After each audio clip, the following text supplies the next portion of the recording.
Vamos lá. Epístola de Tiago, capítulo 4, vamos ler do versículo 1 ao versículo 10. Amém? Todos encontraram? Versículo 1. De onde procedem as guerras e contendas que há entre vós?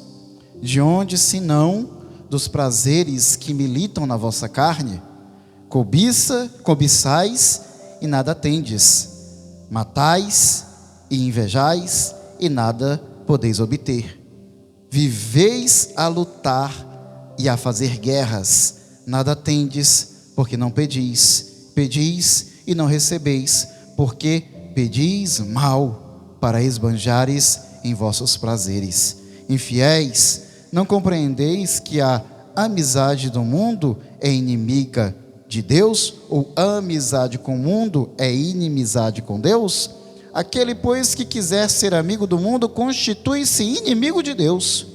Ou supondes que em vão afirma a Escritura: é com ciúme que por vós anseia o Espírito, que ele fez habitar em vós? Antes, ele dá maior graça, pelo que diz: Deus resiste aos soberbos, mas dá graça aos humildes. Sujeitai-vos, portanto, a Deus, mas resisti ao diabo, e ele fugirá de vós. Chegai-vos a Deus, e ele se chegará a vós outros. Purificai as mãos, pecadores, e vós, que sois de ânimo dobre, limpai o coração. Afligi-vos, lamentai e chorai. Converta-se o vosso riso em pranto, e a vossa alegria em tristeza. Humilhai-vos na presença do Senhor, e ele vos exaltará. Amém? Vamos orar? Vamos orar? Glória a Deus. Senhor, meu Deus e meu Pai, Senhor, louve e exalto o teu nome, ó Pai, e clamo a Ti pela Tua infinita misericórdia, a qual a Tua palavra nos diz que é a razão de não sermos consumidos, Senhor, que Tu venha operar sobre este lugar e as nossas vidas com essa mesma misericórdia, Pai, para ministrar sobre nós uma palavra de poder e um alimento, Senhor, que venha nos sustentar e nos fortalecer, ó Pai, e nos abençoar com a Tua presença e o derramar do Teu Espírito sobre as nossas vidas, que tanto necessitamos para suportarmos, Senhor, Pai, caminhar por este mundo, Senhor, até, Senhor, que Tu venha nos buscar. Vai abençoando a Tua igreja, em nome de Jesus. Fala, Senhor, ao nosso coração, que a boa semente encontre também um bom solo, ó Pai, para que ela possa também, Senhor, dar bons frutos, em nome de Jesus. Abençoa os Teus filhos, Senhor, em nome do Teu Filho, ó Pai, e que se cada um dos que estão aqui possam receber do alto, Senhor, bênçãos, unção, ó Pai, e em nome do Teu Filho, que nenhum dos Teus saia sem receber de Ti, deste óleo da unção, sem receber de Ti, desta palavra de poder, sem receber de Ti, do Teu Espírito e do Teu renovo, ó Pai, mas sabemos que para isso é necessário que em nós haja humildade e quebrantamento, pois acabamos de ler que Tu resiste aos soberbos, aos orgulhosos, aos presunçosos, Pai, mas dá maior graça aos humildes. Portanto, o Senhor nos dá humildade e quebrantamento para ouvirmos a Tua palavra e obedecer, para ao sermos exortados glorificar o Teu nome e nos rendermos, Senhor, à Tua majestade e à Tua soberania, ó Pai, diante da correção nos submetermos a ela e nos endireitarmos, Senhor, diante de tudo aquilo que na nossa vida está desviado da Tua vontade, ó Senhor. Ó Pai, sabemos que a nossa carne é fraca, mas o Espírito já está pronto, ó Pai, portanto que nós venhamos nos aliar no Espírito e nos desviar daquilo que é carnal e terreno, e em nome de Jesus, ó Pai, que possamos também nos sujeitarmos a Ti, resistir ao diabo, porque sabemos que ele fugirá de nós. E desde já eu Te agradeço, ó Pai, por tudo que Tu operou em nossa vida até o dia de hoje, e por tudo aquilo que Tu ainda há de operar. Amém. Glória a Deus. Aleluia.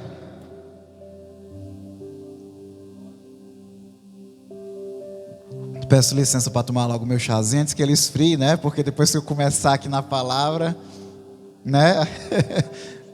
Né? Aí não pode perder o fio da meada, como a pastora Rosângela costuma falar, né?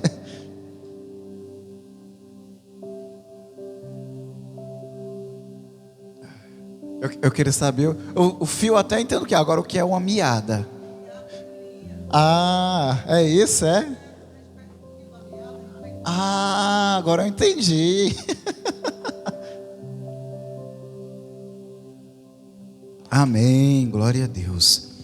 Amados, lemos a palavra de Deus e oramos, né?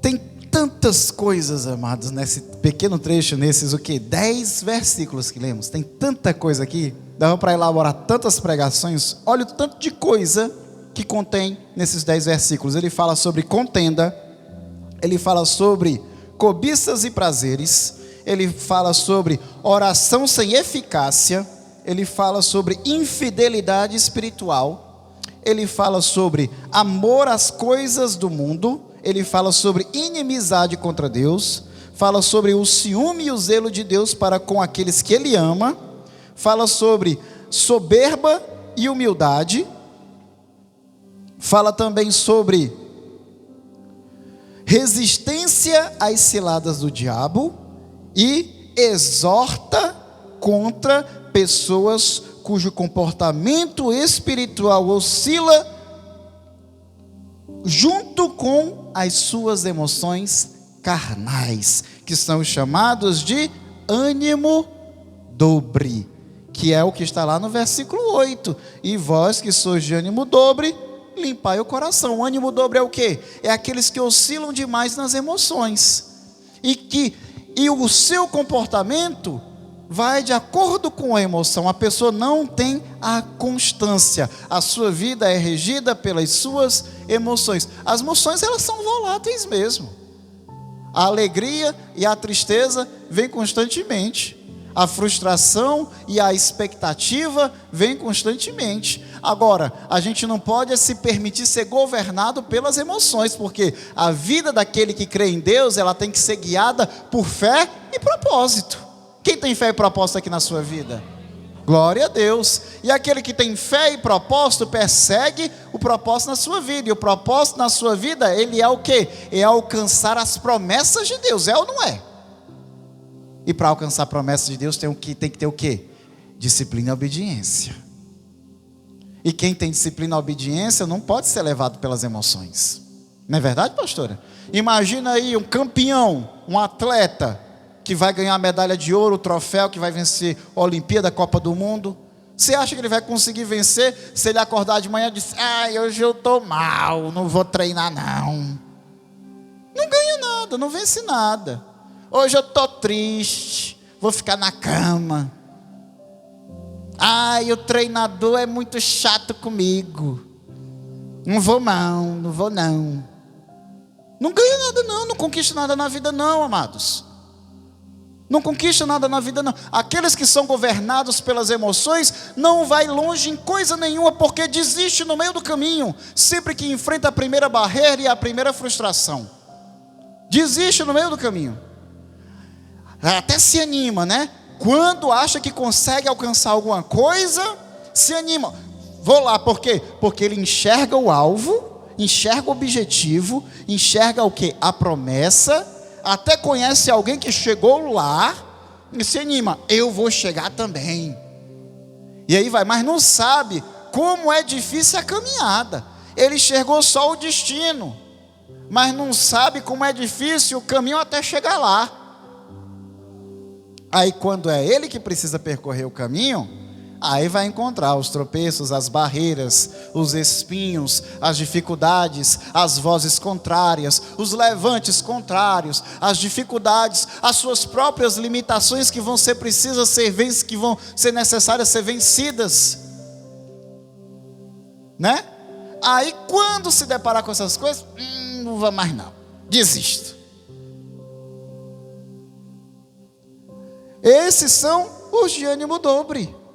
Esses são os de ânimo dobre. Aí ele fala: e vós que são os de ânimo dobre, limpai o coração, afligi-vos, lamentai, chorai, convertei o vosso riso em pranto e a vossa alegria em tristeza, humilhai-vos na presença do Senhor, e Ele vos exaltará. E o pior, que está cheio de crente desse jeito. Está cheio de crente desse jeito. A gente que está à frente, a gente conhece muito desses, né, pastora? Está cheio de crente desse jeito. É só você precisar chamar a atenção de um, que lá vem o ânimo dobre. Precisou chamar a atenção, lá vem o ânimo dobre. Chamou a atenção, não vou mais. Não faço mais. Mas não é nisso que eu quero focar, não. Tem o tanto de coisa que tem só nesses 10 versículos que eu podia falar. Eu podia falar sobre a contenda, que é como ele começa o capítulo, né? Ele começa falando que, de onde procedem as guerras e as contendas entre vós? Né? Aí ele vem, de onde senão dos prazeres que militam em vossa carne? Né? Como é que procedem as contendas? É cada um querendo ter razão. É cada um querendo exercer sua própria liberdade sem respeitar também a liberdade do outro. Cada um quer exercer sua liberdade desrespeitando também o outro. E aí que surgem as contendas. Tantas coisas, Aí cobiças, prazeres, trata de cobiças e prazeres, oração sem eficácia, infidelidade espiritual, amor às coisas do mundo, inimizade contra Deus, ciúme e o zelo de Deus para com aqueles que Ele ama, soberba e humildade, que se manifesta na obediência a Deus, resistência às ciladas do diabo, e é isso que eu já até falei um pouco, exortação contra as pessoas de ânimo dobre. Mas eu quero focar, igreja, essa noite a respeito da oração sem eficácia. Eu quero focar nessa parte da oração sem eficácia, que é o que está no versículo 3, eu acho. Versículo 3? No versículo 3. Pedis e não recebeis, porque pedis mal para esbanjares em vossos prazeres. Quero focar nesse trecho aqui, né? Pedis, mas não recebeis, porque pedis mal. Claramente esse trecho se trata de oração sem eficiência, sem eficácia. Vou focar nesse trecho. A oração, igreja, para que ela tenha eficácia, ela precisa seguir alguns critérios. E o critério não é que as palavras sejam bonitas, que a oração seja elaborada, ou que ela seja longa. Os critérios não são esses, não. Os critérios não são esses. Mas a oração, ela precisa... Porque, igreja, oração na nossa vida, ela é instrumento de relacionamento com Deus. É ou não é verdade, pastora? Ela é instrumento de relacionamento com Deus. Ela é instrumento também para consolo próprio. Se não tem coisa que traga consolo maior na nossa vida, quando você está aflito, angustiado ou triste, do que dobrar um joelho e orar. Melhor do que você conversar com seu melhor amigo ou sua melhor amiga, é você dobrar um joelho e orar. E se derramar nos pés do Senhor. É a melhor forma de trazer alívio para a sua alma. Porque naquele momento pode ter certeza que Deus vai ouvir a sua oração e Ele vai enviar o Espírito dEle para lhe consolar.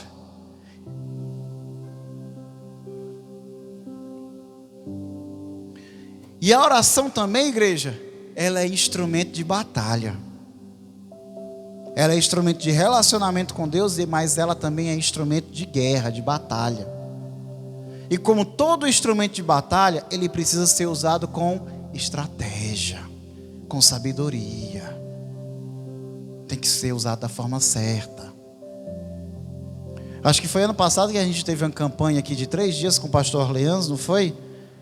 Não foi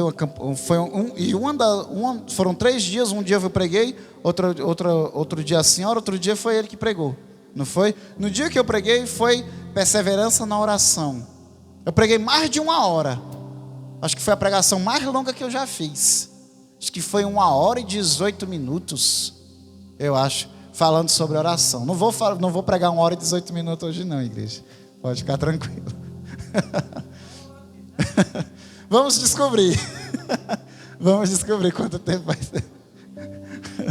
viu? Falando de como explicando, porque a ciência estudou os efeitos da oração no corpo. Aí a ciência, eles pegaram um grupo de pessoas e colocaram, tem aquele instrumento, a Marcela trabalha em um hospital, acho que é ressonância magnética, né? Colocaram as pessoas dentro daquela máquina de ressonância magnética para fazer a leitura do cérebro da pessoa, né? Enquanto ela fazia oração. E fizeram a leitura aqui do cérebro e viram as áreas do cérebro que entravam em atividade.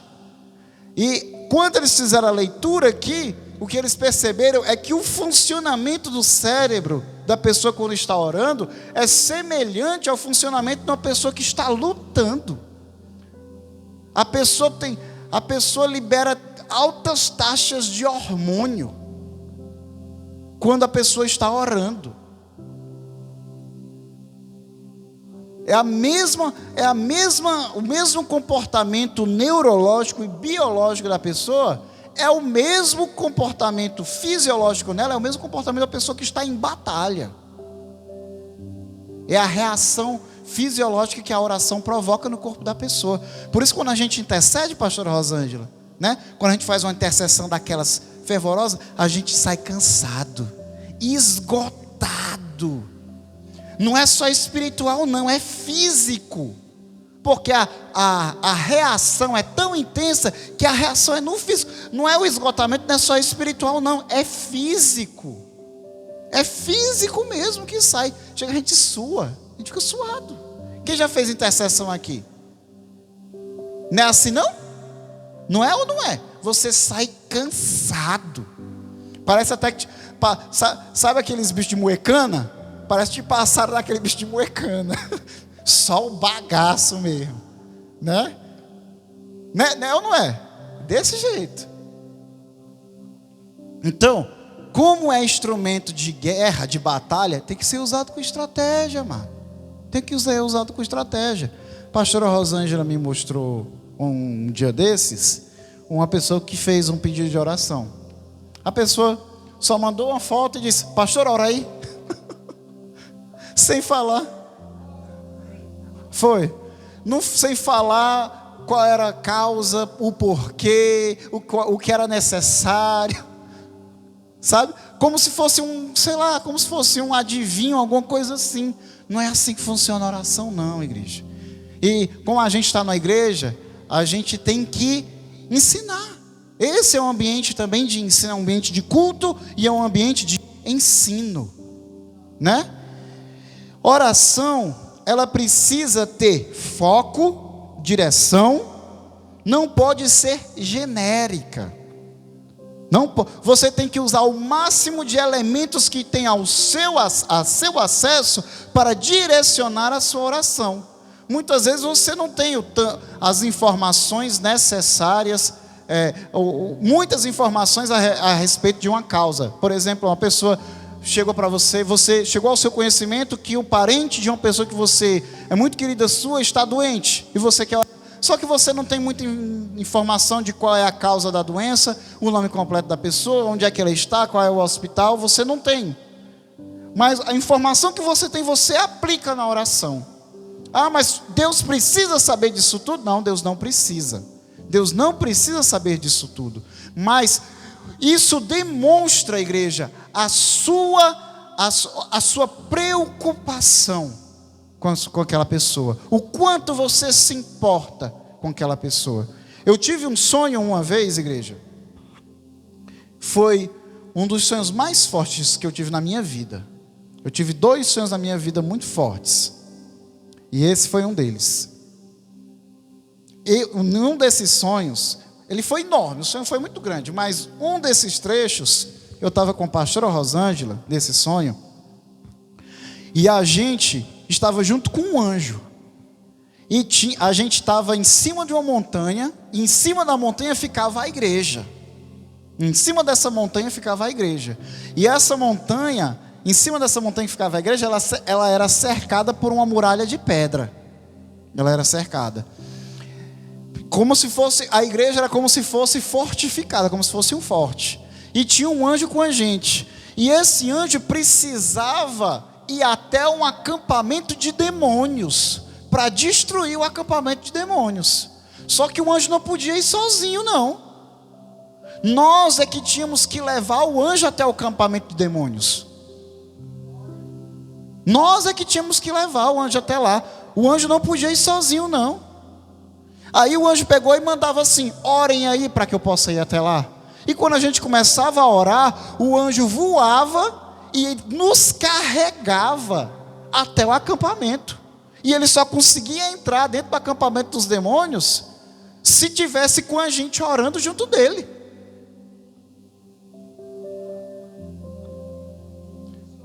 Isso, eu entendi esse sonho. Para mim foi uma revelação de como é que funciona no mundo espiritual a oração, de como é que funciona a oração. Eu só lembrei de Daniel orando pela causa de Israel, quando ela estava primeiro no cativeiro da Babilônia e depois no cativeiro da Pérsia.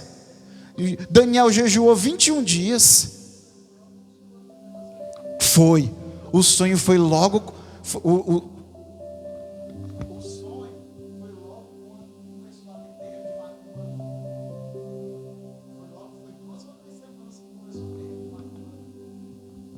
O sonho.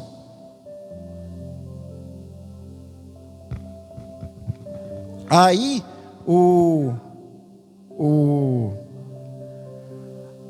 aí eu lembrei de Daniel, que jejuou 21 dias pela causa de Israel, que naquele momento que ele jejuou, já estava há décadas no cativeiro, primeiro na Babilônia e depois na Pérsia. E ele 21 dias jejuando, orando e jejuando, pedindo resposta de Deus, e daqui a pouco veio o anjo Gabriel e respondeu para ele, dando resposta para ele, dizendo: olha, Daniel, desde o primeiro dia que tu se aplicou a jejuar e orar por Israel, o Senhor me enviou em resposta à tua oração. Porém, quando eu vim te responder, se levantou contra mim o príncipe do reino da Pérsia, e eu não pude ir contra ele. Porém eu clamei por Miguel, e Miguel, o primeiro dos príncipes, veio e lutou junto comigo contra o príncipe do reino da Pérsia, e nós prevalecemos, e hoje eu estou aqui para dar resposta à tua oração. Só lembrei da oração de Daniel e do jejum. Oração é coisa forte, igreja. Oração é coisa forte. Então, oração precisa ter foco, precisa ter direção. Não pode ser genérica, ela precisa ser pessoal, precisa ser específica, precisa ser íntima, ela precisa ser como se fosse uma cirurgia delicada, precisa ser estratégica, pois muitas vezes a oração, além de ser uma relação com Deus, ela é uma batalha. Ela é uma batalha. E eu tenho certeza que quem tem experiência com oração já sentiu isso. Ao orar, tenha primeiramente fé. Não ore porque é um protocolo. Não ore porque o pastor mandou orar. Não ore porque crente tem que orar. Não ore por costume ou por cultura religiosa. Não. Ore porque você tem fé, porque você acredita que Deus está ouvindo, e porque por meio da oração você está tendo uma conversa, um diálogo com Deus. Tenha primeiramente fé. Amém? E depois, ore com o coração quebrantado. Ore com... Por isso que a oração que Deus mais recebe é aquela oração quando a gente está triste, machucado, quebrado. Porque quando a gente está assim, sabe, a gente está totalmente entregue a Deus. Aí Deus vai junto dos nossos cacos. Por isso que essa é a oração que Deus mais recebe. Né? Então, quando orar, tenha fé e ore, com o coração quebrantado. Se derrame aos pés do Senhor.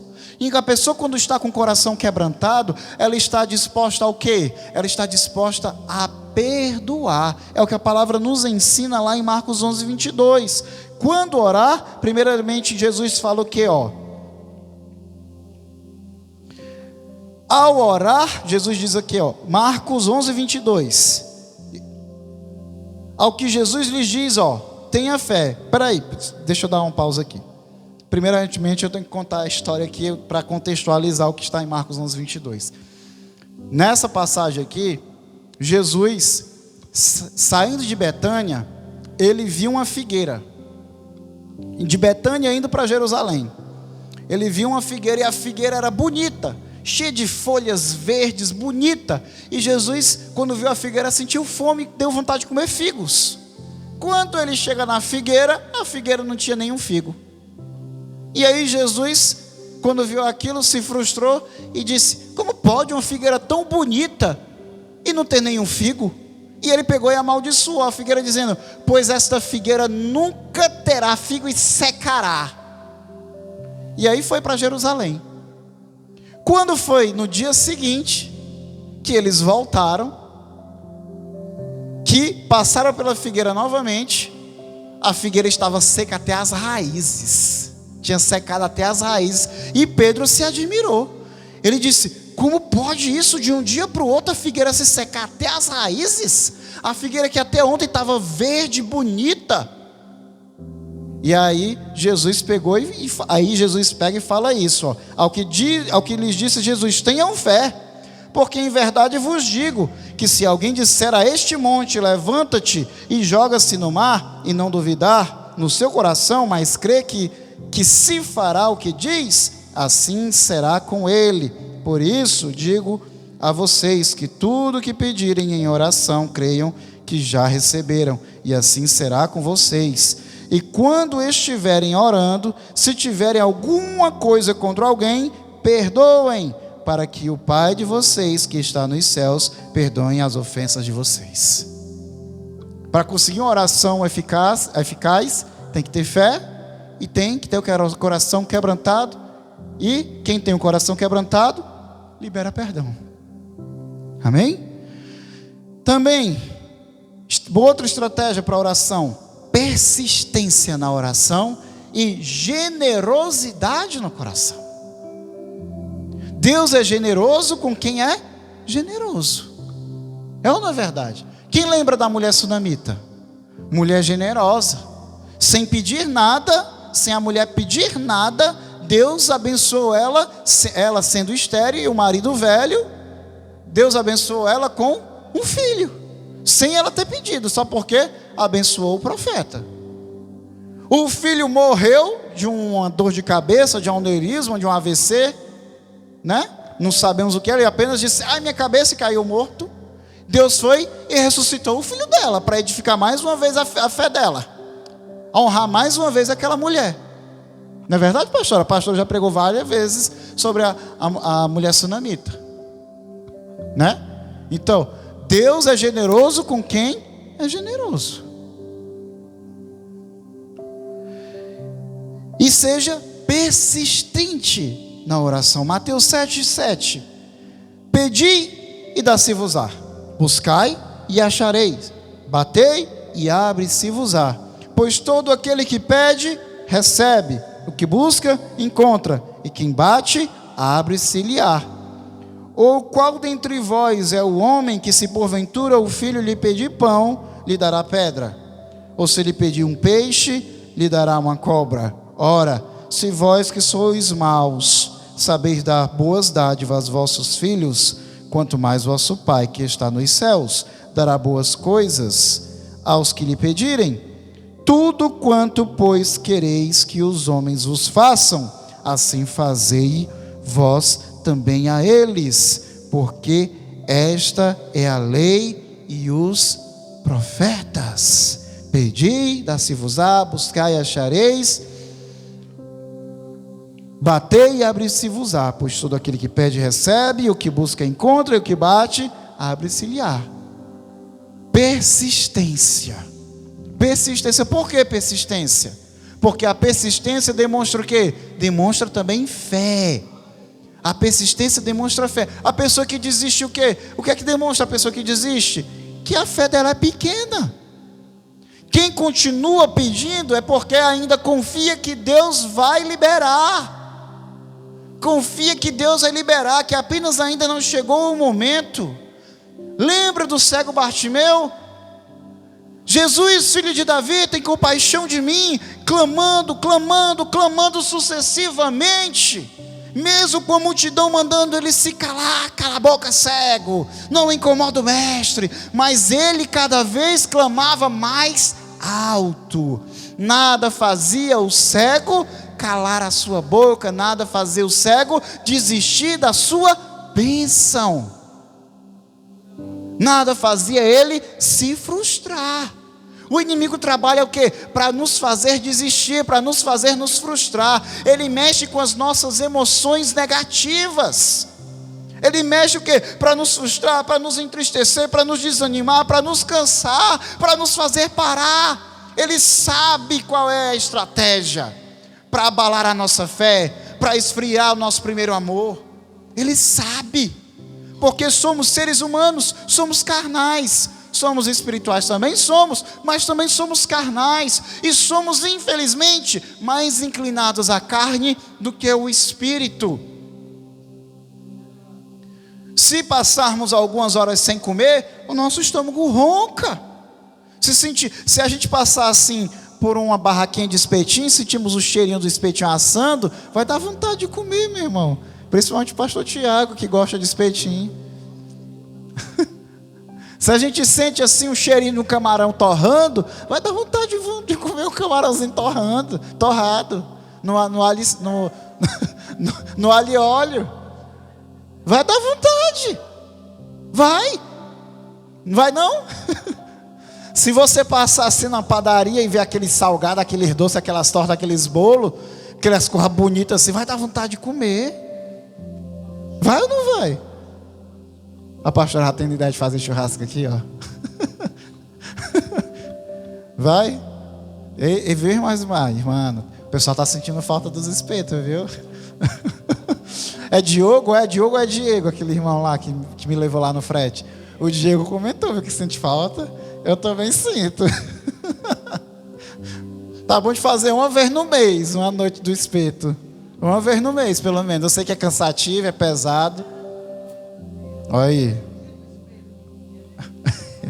Vou ser cliente fiel. Olha as coisas melhorando. Eita Deus. Né? Se a gente fica algumas horas sem comer, a carne já reclama. Tá na hora, vamos lá. Agora, se tu passa algumas horas sem ler a Bíblia, tu sente? Tem gente que passa semana e nem tchuiu. Nem sente, ó. Tem gente que esquece a Bíblia dentro da igreja. Se o pastor não mandar a foto do grupo, esqueceram, não dá nem notícia, fica pegando poeira. Olha aí. Ou não é verdade? Isso demonstra o quê? Nós somos muito mais inclinados à carne do que ao espírito, igreja.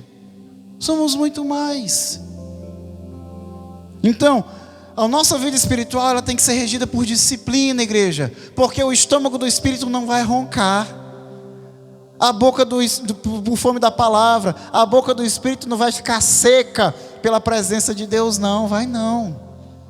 Mas ele anseia pela presença de Deus. Você não sente com os seus sentidos, você não sente, mas o espírito clama pela presença do Pai. Ele clama. A palavra fala que é como uma corça que suspira pelas águas, é como uma terra seca que espera pela queda, pela água da chuva. É como sabe aquele solo que chega a estar rachado, aquele solo daquela terra árida, chega o solo está rachado, esperando que caia alguma água. Essa é a nossa alma, esse é o nosso espírito, esperando pela palavra, pelo Espírito de Deus. Esse momento que estamos vivendo aqui, e glória a Deus por isso. Glória a Deus por isso. Então, igreja, pedi, dá-se-vos-á, buscai e achareis, batei e abre-se-vos-á. A persistência demonstra fé, a desistência demonstra fraqueza da fé. Da mesma forma que o Bartimeu apesar da adversidade, ele não desistiu. Também teve, por exemplo, a mulher cirofenícia, a mulher cananeia. Quando viu Jesus caminhando pela terra do povo dela, ela viu aquele homem e correu atrás dele. E disse a mesma coisa que o Bartimeu dizia: Jesus, filho de Davi, tem compaixão de mim. Não era nem do povo dele, não era nem do mesmo povo de Jesus, não era nem judia. Jesus, filho de Davi, tem compaixão de mim, porque a minha filha está terrivelmente endemoniada. E Jesus não dizia nada. E ela clamava tanto, que os apóstolos, os discípulos de Jesus já diziam: Senhor, essa mulher está incomodando tanto, Senhor. Essa mulher não para de gritar, não para de clamar, Senhor. Dispensa logo essa mulher. E Jesus disse: eu não vim senão para as ovelhas perdidas da casa de Israel. Mas ela podia naquela hora ter desistido. Podia ter dito: me meti da besta. Mas ela continuou: Jesus, filho de Davi, tem misericórdia de mim, tem misericórdia da minha filha que está endemoniada. Ela continuou: pedi, dá-se-vos-á, buscai e achareis, batei, abre-se-vos-á. Continuou. E aí Jesus disse: olha, não é bom tirar o pão dos filhos para dar aos cães, aos cachorrinhos. E ele disse: Senhor, é verdade, mas até os cães comem das mesas de seus senhores. Aí Jesus não aguentou a fé e a humildade daquela mulher, porque de certa forma Jesus humilhou ela. Jesus provou a fé daquela mulher até o limite. Até o limite Jesus provou a fé daquela mulher. E aí Jesus: mulher, grande é a tua fé. Grande é a tua fé. Vai para casa, mulher, porque a tua filha está curada, a tua filha está liberta, a tua filha está salva. Por quê? Porque ela não desistiu da bênção. Ela continuou clamando, porque a fé dela não permitiu ela desistir. Quem tem uma fé assim? Eu não sei se eu tenho.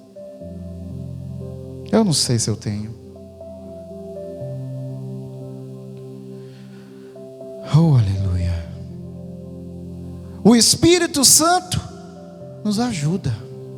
Tem hora que a nossa força acaba, não porque a nossa fé acabou, mas é porque a gente não tem mais força mesmo, física.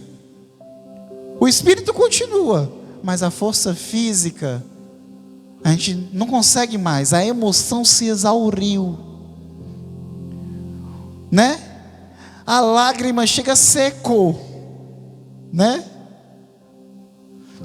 Você já chorou de babar?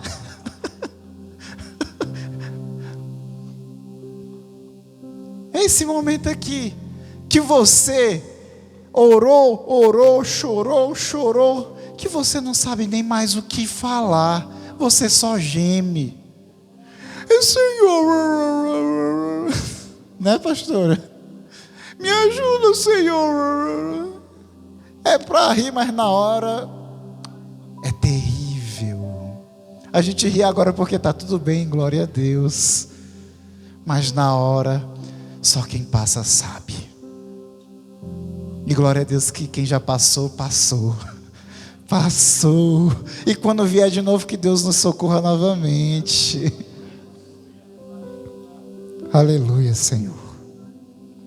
Que no momento da prova Tu foi um socorro presente em nossa vida. E aqui estamos de novo, glorificando o Teu nome.